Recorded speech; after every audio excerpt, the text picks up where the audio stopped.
할렐루야. 8월 26일 수요일 매일 성경 묵상입니다. 오늘 말씀은 이사야 35장 1절에서 10절의 말씀입니다.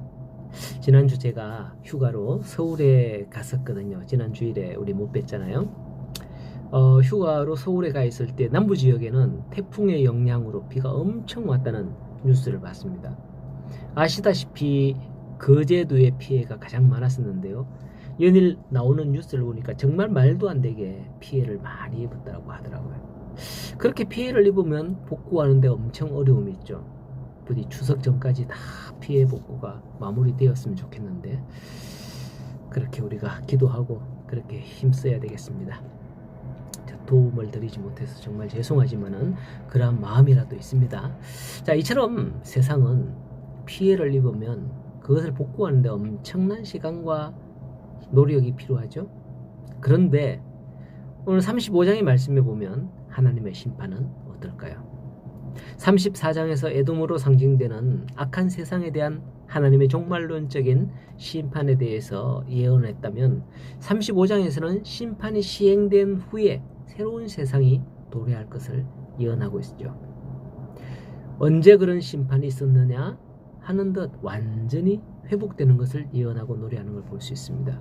1절에 보면 광야와 메마른 땅이 기뻐하며 사막이 백합화와 같이 즐거워하며 무성하게 피어 기쁜 노래로 즐거워하며 레바논의 영광과 갈멜과 샤론의 아름다움을 얻을 것이다. 그것들이 여호와의 영광 곧 우리 하나님의 아름다움을 보리라 라고 하는 거죠. 세상은 파괴되면 그것을 회복하는데 엄청 시간이 걸리고 어려움을 겪죠. 그런데 하나님의 심판 후 회복은 오히려 더 좋은 세상으로 바뀌게 됨을 노래합니다. 왜 그럴까요? 우리 인간들이 좋아하는 세상은 죄악으로 말미암아 파괴되지만은 하나님의 세상은 하나님의 사랑과 능력으로 회복이 되기 때문이 아닌가 생각을 하게 됩니다. 사람의 손으로 하는 것은 오랜 시간이 걸리지만은 하나님의 말씀 한마디로 세상을 창조하시고 하나님이 하시는 것은 순식간에 되는 거잖아요. 이 세상의 천지 창조하실 때를 생각해 보면 되겠습니다. 실로 인간의 죄는 하나님께서 아름답게 지으신 세계를 엉망으로 만들어 놓고 말았습니다. 풍요로운 열매를 내었던 땅은 인간의 땀을 흘리며 수고하면서 일구어야 식물을 낼 수 있을 정도로 황폐화되었고요. 가뭄, 홍수, 지진 등의 재해들이 끊이지 않고 있습니다. 이러한 세상은 하나님께서 보시기에 적합하지 않습니다. 아무리 하나님께서 이 세상을 아름답게 지으셨다 할지라도 변질된 세상은 이미 하나님의 보시기에 악한 거죠. 문제는 그렇게 되면 하나님께서 구원하실 사람들이 살아갈 곳이 없다는 거예요. 이에 하나님은 이 세상을 멸함과 동시에 새로운 세상으로 만드시는 겁니다. 이 세계는 더 이상 악한 요소들이 없는 사자와 어린 양, 어린아이가 독사굴에 손 놓고 장난쳐도 물리지 않는 그런 세상인 거죠. 믿기 어렵지만 그런 세상의 주인이 바로 구원받은 우리들이라는 거죠.